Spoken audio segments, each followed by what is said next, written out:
Hello, welcome back to my channel. आज बच्चे एक नया टॉपिक लेके आए हैं। कौन सा? नंबर सिस्टम का एक मज़ेदार का टॉपिक, वो है एक्सपोनेंट्स ऑफ रियल नंबर। क्या है इसको समझना बहुत ज़रूरी है। तो यहाँ देखो, 2 के ऊपर 2 है, तो ये हम क्या है, इसका मतलब क्या है? ये है एक्सपोनेंट्स है, तो ये 2 कितने 2 है, कितने बार रिपीट हुआ है? 2 बार रिपीट हुआ। 2 इंटू 2 2 बार रिपीट हुआ। इसका आंसर होगा 2 2 सर 4। यहाँ देखो 3 है, 2 के ऊपर क्या है? 3 है, तो 2 कितने बार रिपीट हुआ है? 1 2 3। इसका मतलब क्या है? हम 5 को हम कितने बार, ये 5 है, अगर सोचो ये 6 है, तो हम क्या करेंगे? इसको 6 बार हम लिख लेंगे। 5 इंटू 5, ये 3 हो गया, और ये और 3 हो गया, तो 6 बार हम लिखते हैं। तो ये तो हम बचपन में हमको मालूम है। सो सेम, अगर 7 के ऊपर अगर 5 है, हम 7 को कितने बार लिखेंगे? 5 बार लिखेंगे। सो 7 को हम क्या करेंगे? 5 बार लिखेंगे। देखो ऐसा 7 है, 7 के ऊपर 5 है, फिर 7 को हम कितने बार लिखेंगे?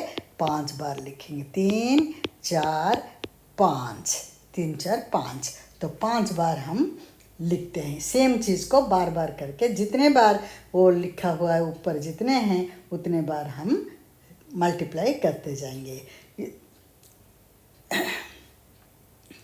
तो ऐसा जो है, तो इसको एक कुछ तो नाम तो होना चाहिए। हर बंदा को तो एक एक नाम होता है।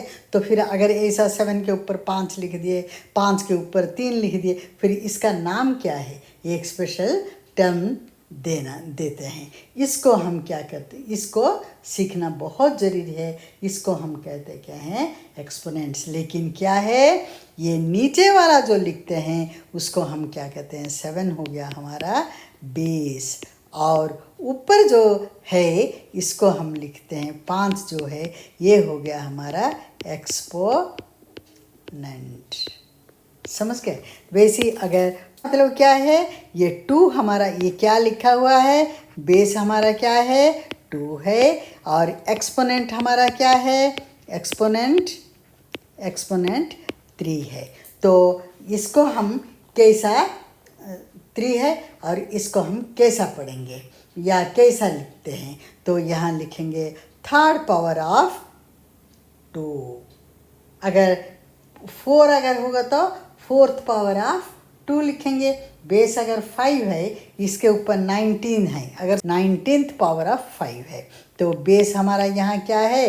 बेस हो गया 5 हो गया, और ये 19 जो है इसको हम क्या कहते हैं? एक्सपोनेंट।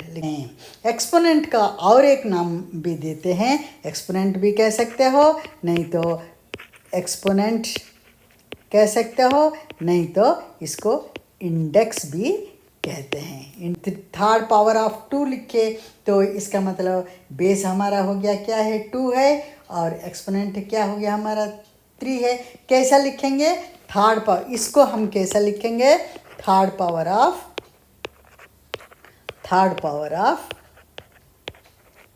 2 है। अगर 3 के ऊपर 4 है, तो यहाँ हमारा बेस क्या है? बेस हो गया 3 हो गया, और 4 हो गया हमारा। एक्सपोनेंट क्या हुआ? एक्सपोनेंट हो गया 4 है, और इसको कैसा रीड करेंगे? फोर्थ पावर ऑफ 3 करके लिखेंगे। तो कैसा सॉल्व करेंगे? अगर 3 के फोर्थ पावर ऑफ 3 है, इसको कैसा सॉल्व करेंगे? 3 को 4 बार हम मल्टीप्लाई करेंगे। 3 4, 3 3 सर 9, 9 26 23, दैट इक्वल्स टू 81 है। ये आंसर है। ऐसा है। इसका मतलब क्या है? 5/7 हमारा क्या हो गया? इसको हम बेस कहते हैं, ठीक है। और ये जो 3 है, ये हो गया हमारा एक्सपोनेंट। और इसको कैसा लिखेंगे? थर्ड पावर ऑफ 5/7 करके ऐसा लिखेंगे। अगर ऐसा है, इसको हम बेस क्या है हमारा? बेस हो गया 2, एक्सपोनेंट हो गया 8 लिखेंगे। तो कैसा सॉल्व करेंगे? 2 को हम 8 बार मल्टीप्लाई करेंगे, फिर इसको मल्टीप्लाई कर जो होगा वो आंसर हम लिख देते हैं। समझ में आ गया? में क्या लिखा? पॉजिटिव इंटीजर पावर क्या है? फॉर एनी रियल नंबर, मतलब कोई भी रियल नंबर तो हमको मालूम है वो ए है, और रियल नंबर क्या है? ए है, और क्या है? ए पॉजिटिव इंटीजर होना चाहिए। अगर पॉजिटिव इंटीजर क्या है? एन है। एक रियल नंबर ए है और ए इज पॉजिटिव इंटीजर एन है। सो इसको हम कैसा डिफाइन करके? ए ऊपर एन लिखे, nth पावर ऑफ ए। तो इसका मतलब क्या है? ए को हम कितने बार? एन, ए इंटू करके एन फैक्टर्स तक मल्टीप्लाई करेंगे। तो क्या पढ़ेंगे? nth पावर ऑफ ए करके पढ़ेंगे। तो यहाँ बेस हो जाएगा हमारा क्या है? ए को हम बेस कहते हैं और एन को कहते हैं क्या है? एक्सपोनेंट। सो कोई भी संख्या हो सकता है। तो इसको इजी तरीके से थर्ड पावर ऑफ 2 लिख दिए या थर्ड पावर ऑफ 4/7 कर दिए। तो इसको 4/7 को हम कितने बार? 3 बार हम मल्टीप्लाई किए। तो आंसर क्या होगा? 4 4 सर 16, 16 4 सर 64, और 7 को 3 बार मल्टीप्लाई करने से 343 आ गया। इसके अंदर कोई भी संख्या अगर लिखेंगे, अगर सोचो इसके अंदर हम 3 लिख दिए, तो अगर इसके अंदर हम 2 लिख दिए, इसका मतलब क्या है? ये होता है, ये साइन जो है, ये साइन है, इसको क्या कहते हैं? स्क्वायर रूट कहते हैं। इसको क्या कहते हैं? Square root. तो ये साइन का एग्जैक्ट मीनिंग क्या है? स्क्वायर रूट, ये साइन का एग्जैक्ट मीनिंग क्या है? अगर यहाँ सोचिए, यहाँ 2 या 3 है, तो इसका 3 है, इसका मतलब क्या है? यहाँ बेस हो गया तुम्हारा, बेस क्या हो गया? बेस 3 हो गया, और एक्सपोनेंट हो जाएगा। एक्सपोनेंट क्या होगा? ये जो साइन के लिए हम क्या लिखते हैं? हाफ लिखते हैं। एक्सपोनेंट हो गया 1/2। इसका मतलब 3 लिख के ऐसा 1/2 स्क्वायर रूट। ठीक है? स्क्वायर रूट बिकम्स क्या है? हाफ हो जाता है। इनसाइड का नंबर जो है वो बेस होता है, और ये स्क्वायर रूट जो होता है वो हो जाता है एक्सपोनेंट। समझ गया? अगर ऐसा है, ए के ऊपर ऐसा है, इसका मतलब क्या है? ए के ऊपर हाफ। तो ये क्या है? ये स्क्वायर रूट क्या हो गया? एक्सपोनेंट हो गया, और ये अंदर का जो चीज़ है वो बेस हो गया। इसका मतलब क्या है? तो स्क्वायर रूट क्या बदल गया? हाफ में हो गया और 11 हो गया। यहाँ बेस हो गया हमारा 11, और ये हाफ जो है स्क्वायर रूट के बदले में हम क्या लिख दिए? में हम हाफ लिख दिए। समझ में आ गया? क्यूब रूट है। अगर ऐसा है तो इसके अंदर क्या? 3, ये 3 यहाँ ऊपर या यहाँ ऐसा करके कभी नहीं लिखना। क्या ऐसा स्क्वायर रूट करे, ये जो वी शेप ऐसा जो है, इसके अंदर ही 3 लिखना है छोटा सा करके। इसका मतलब क्या है? ये क्यूब रूट है। अगर अंदर जो है वो हमारा बेस हो गया। अगर क्यूब रूट ऑफ 5 है, ये इसका मतलब क्या? बेस हमारा 5 हो गया, एक्सपोनेंट क्या हो गया? 1/3 हो जाता है। जो भी होगा ये 1/3 होगा। अगर यहाँ 6 है, यहाँ 2 है, इसका मतलब बेस क्या है? 2 हो गया, और इसका एक्सपोनेंट क्या हो गया? 1/6 हो जाता है। समझ में आ गया? सो अंदर क्या हो जाता है? बेस, और स्क्वायर रूट या क्यूब रूट वो सारे हो जाते हैं क्या है? एक्सपोनेंट्स हो जाते हैं। सो सिमिलरली इसको ऐसा भी हम लिख सकते हैं। ए, इसका मतलब क्यूब रूट क्या बदल गया? 1/3 में बदल गया, और ए हमारा हो गया बेस हो गया। स्क्वायर रूट को हाफ करते हैं, क्यूब रूट को 1/3 करते हैं, फोर्थ रूट को हम क्या करेंगे? ऐसा अगर है, ये है फोर्थ रूट है, फोर्थ रूट को ए का फोर्थ रूट है, अगर इसको ए करके ऐसा लिख देते हैं, तो ये ए हो गया, बेस हो गया हमारा ए, और 1 एक्सपोनेंट हो जाएगा हमारा 1/4 है। ये है फोर्थ रूट ऑफ 2 है। ये है 2 हो गया फोर्थ रूट मतलब 1/4, इसको क्या पढ़ेंगे, फोर्थ रूट ऑफ 2। अगर ऐसा हो गया फिफ्थ रूट ऑफ 2 हो जाएगा। अगर इसको लिखेंगे 7 1/3, ये क्यूब रूट ऑफ 7, इसको हम लिखेंगे cube root of 7, exponential form में हमने लिख दिया। ठीक है, फिफ्थ रूट ऑफ ए मतलब इसको एक्सपोनेंशियल फॉर्म में ऐसा करके लिखते हैं। यहाँ अगर n है मतलब nth root of A, nth root मतलब 1/n हो जाता है। यहाँ बेस क्या होता है, बेस कुछ भी हो सकता है। ये बेस यहाँ क्या है, ए है, ये कुछ भी हो सकता है लेकिन जीरो नहीं होना चाहिए। ये ए क्या है, नॉन जीरो रियल नंबर होना चाहिए, मतलब ए कभी भी जीरो नहीं होना चाहिए, कुछ भी हो सकता है। ठीक है, और बेस नॉन जीरो हो गया और वो क्या है, रियल नंबर होता है। बेस एक्सपोनेंट अगर बेस के ऊपर अगर एक्सपोनेंट अगर जीरो है, एक्सपोनेंट क्या है, बेस कुछ भी है उसका एक्सपोनेंट क्या है, जीरो अगर है, इसका आंसर क्या होगा, 1 ही आ जाएगा। सो आंख बंद करके पूरा 1 लिख दोगे। तो 4 के ऊपर हम जीरो लिखे, इसका एक्सपोनेंट क्या है, जीरो है, इसका आंसर क्या होगा, 1 होगा। अगर 5 इसका एक्सपोनेंट क्या है, जीरो, इसका मतलब 1 है। पूरा सॉल्व करके जीरो लिखने का ज़रूरत नहीं, हमको मालूम है पूरा सॉल्व करने से एक नंबर आएगा, वो नंबर के ऊपर क्या है, एक्सपोनेंट क्या है, जीरो है, इसका मतलब 1 है, इसका आंसर 1 ही है। समझ में आ गया। तो अगर वैसे रैशनल नंबर में अगर है 2/3 है, इसका एक्सपोनेंट क्या है, जीरो है। ठीक है, इसको आंसर क्या हो गया, 1 ही हो गया।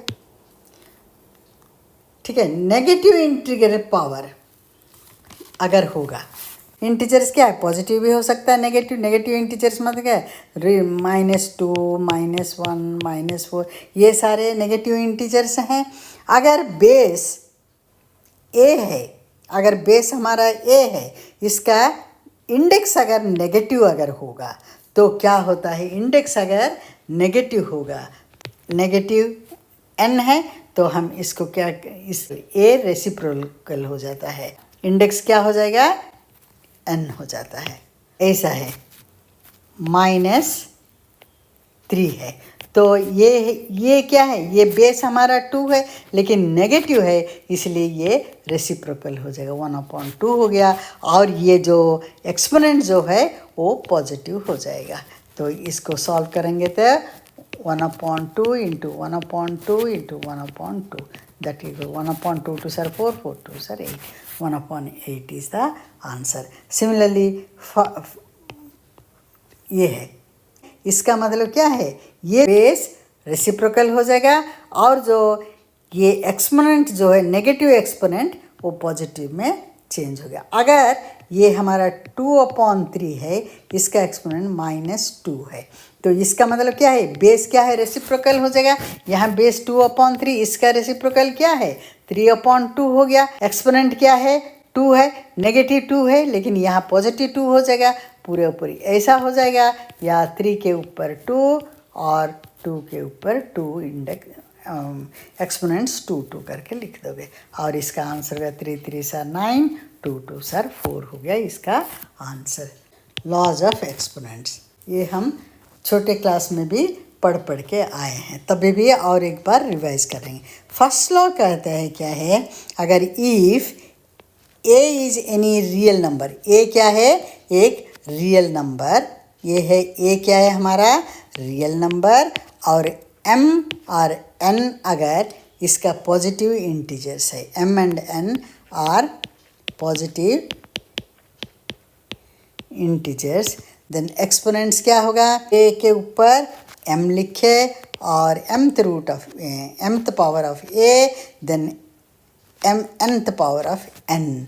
अगर ऐसा है तो अब ये क्या होगा, बेस हमारा क्या है, दोनों का बेस क्या है, सेम है, ए है, तो इसलिए ए लिख देंगे और ये m लिख दिए। ये दोनों का बीच में रिलेशन क्या है, मल्टीप्लिकेशन है, मल्टीप्लिकेशन अगर हो तो ये पावर्स, ये ऊपर का जो एक्सपोनेंट्स हैं वो क्या हो जाएगा, ऐड हो जाएगा, m + n हो गया इसका आंसर। 2 के ऊपर 5, मल्टीप्लाइड बाय 2 के ऊपर 3, third power of 2 multiplied fifth power of 2 अगर है तो हमारा बेस क्या है, दोनों का बेस सेम है 2 है, तो अभी ये एक्सपोनेंट्स को ऐड कर देंगे 5, क्योंकि ये मल्टीप्लिकेशन है, तो ये हो जाएगा 8th पावर ऑफ 2 हो गया। समझ में आ गया। अगर फ्रैक्शन में है अगर 2/3 इसका एक्सपोनेंट 4 मल्टीप्लाइड बाय 2/3 ये 2 है, तो हमारा बेस क्या है 2/3, दोनों का बेस सेम है 2/3, एक्सपोनेंट क्या है 4 है, 4 लिख दिए, लेकिन इसका क्या है 2 है, तो ये मल्टीप्लिकेशन है, इसलिए हम क्या करेंगे प्लस में चेंज कर देंगे, तो ये हो जाएगा 6th power of 4 + 2 = 6, 6th power of 2/3 हो गया। समझ में आ गया। कॉमन बेस होना चाहिए, इसमें क्या है बेस क्या है कॉमन है, कॉमन बेस होना चाहिए, और दोनों के बीच में बिटवीन देम क्या है मल्टीप्लिकेशन साइन है, तो तब बेस कॉमन है, मल्टीप्लिकेशन साइन है, तो एक्सपोनेंट्स क्या हो जाता है, exponents to be added, exponents को हम ऐड कर देते हैं। अगर डिवीजन है, सेकंड लॉ क्या है, अगर डिवीजन है उसका जस्ट ऑपोजिट, मल्टीप्लिकेशन का ऑपोजिट है। यहाँ बेस क्या है कॉमन बेस है, ठीक है 2 लिख दिए, और ये दोनों के बीच में क्या साइन है डिवीजन है, डिवीजन में क्या होगा एक्सपोनेंट्स को सब्ट्रैक्ट कर देते हैं, ये 5 - 3, इसका आंसर हो जाएगा 2, 5 - 3 is 2, सो ठीक है 2nd पावर ऑफ 2 हो गया। समझ गए। सो अगर सोचिए a/b है, इसका मतलब क्या है a डिवाइडेड बाय b है, या ऐसा कर क्या है, ये भी डिवीजन साइन का ही होता है।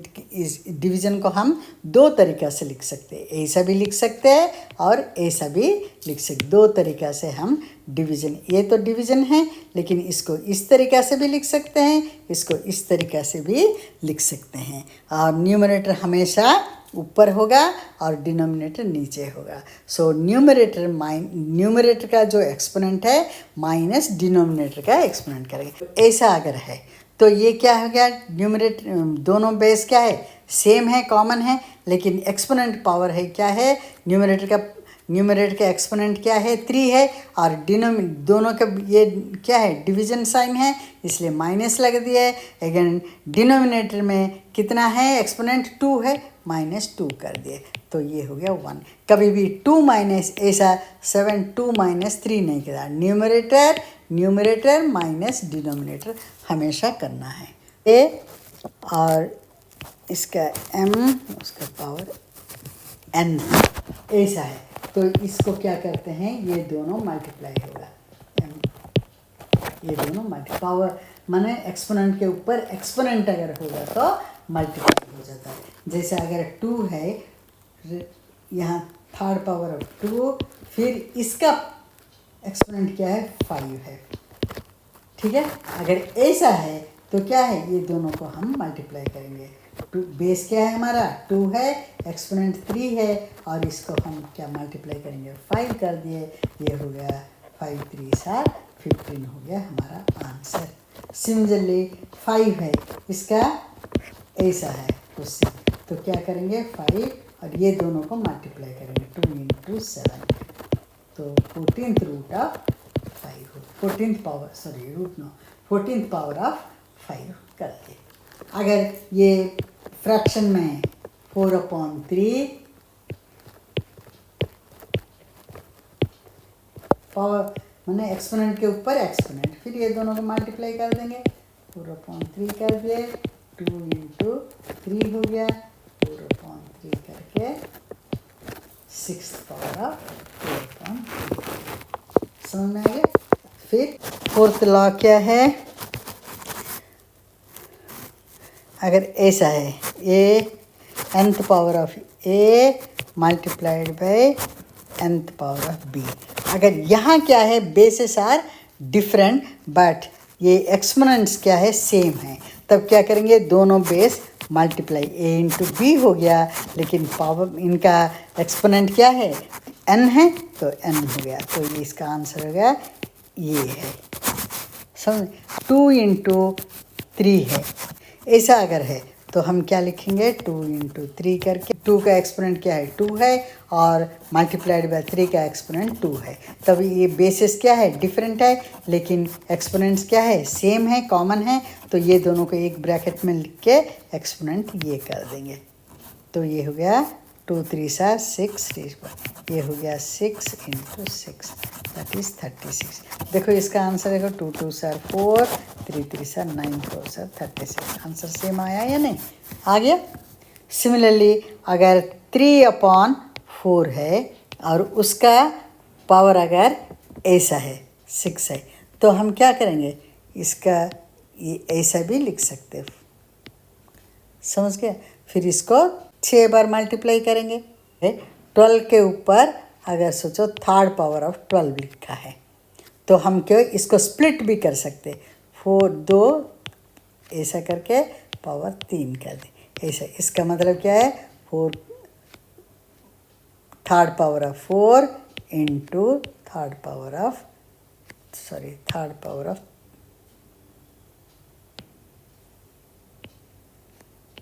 Power of 3। तो इसको 4 4 4 4 4 3 बार, तो फिर इसको मल्टीप्लाई करो, जो आंसर होगा वही आंसर। कॉमन बेस 6 और दोनों के बीच मल्टीप्लिकेशन है, इनका जो एक्सपोनेंट्स जो है वो क्या, एक्सपोनेंट्स जो है वो ऐड हो जाएगा 2 + 3, क्योंकि मल्टीप्लिकेशन है। अभी हो गया 5th पावर ऑफ 6 हो गया। कॉमन बेस है 2, एक्सपोनेंट सब्ट्रैक्ट होगा, सो 13 कर दिया, -7 कर दिया। अभी ये हो गया आंसर, ठीक है।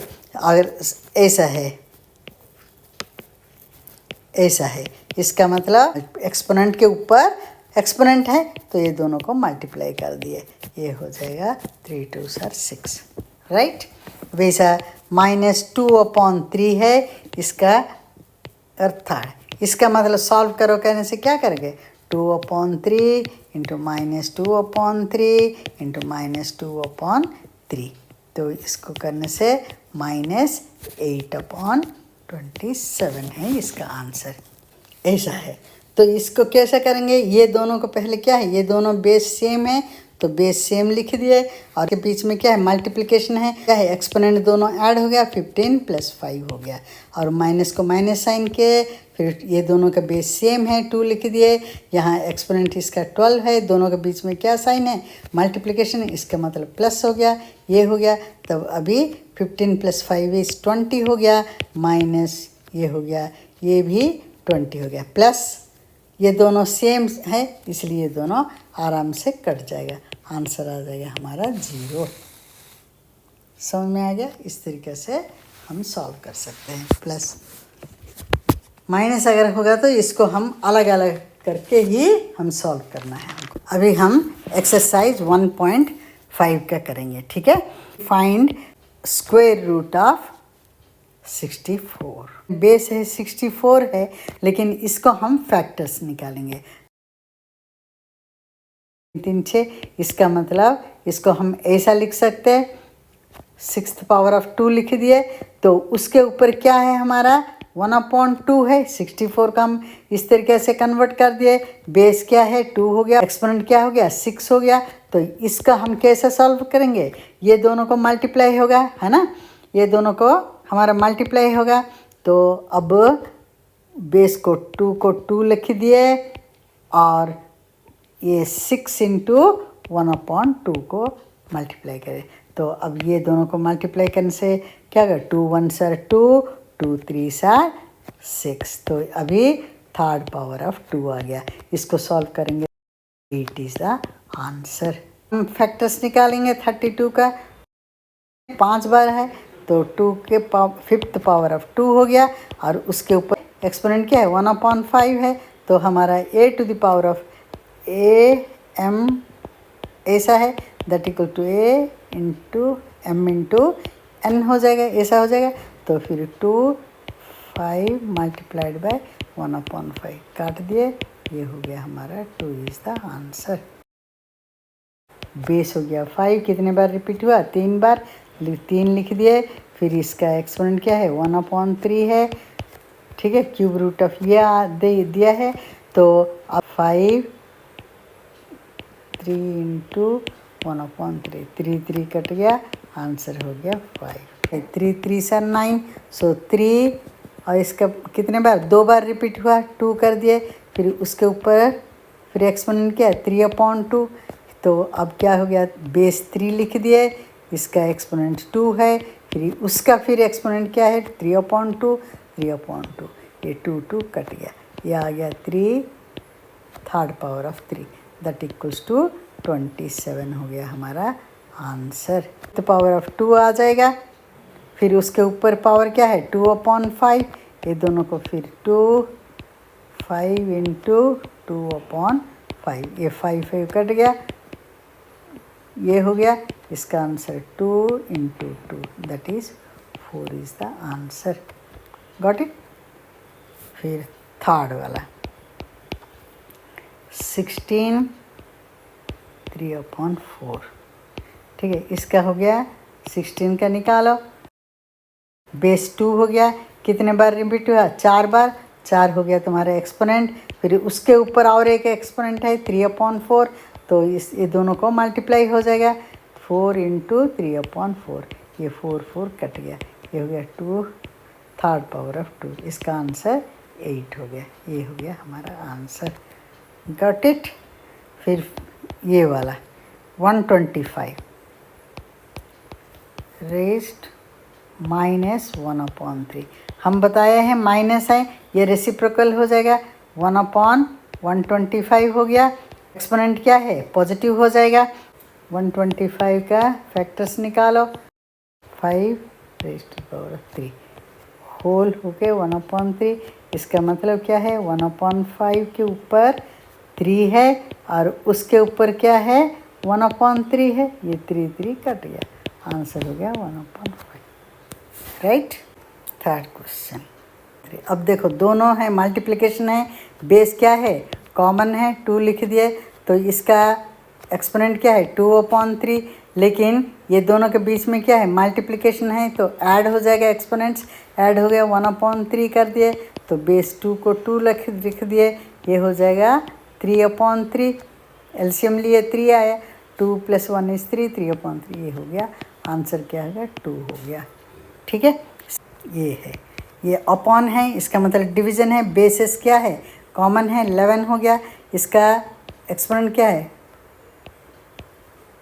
हाफ है, और इसका एक्सपोनेंट 1/4, लेकिन ये डिवीज़न है इसलिए माइनस करके 1/4 कर दिए।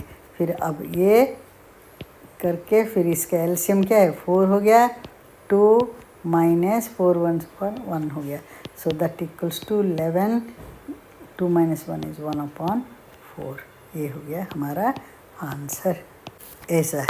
तो इसका बेस 7 है, इसका बेस 8 है, लेकिन इस एक्सपोनेंट्स क्या है कॉमन है, तो हम क्या करें मल्टीप्लिकेशन दोनों के बीच में, तो दोनों को मल्टीप्लाई कर दिए, और एक्सपोनेंट दोनों का क्या है हाफ है, तो ये सेम लिख दिए, तो अभी ये हो गया 56, ये हो गया हाफ।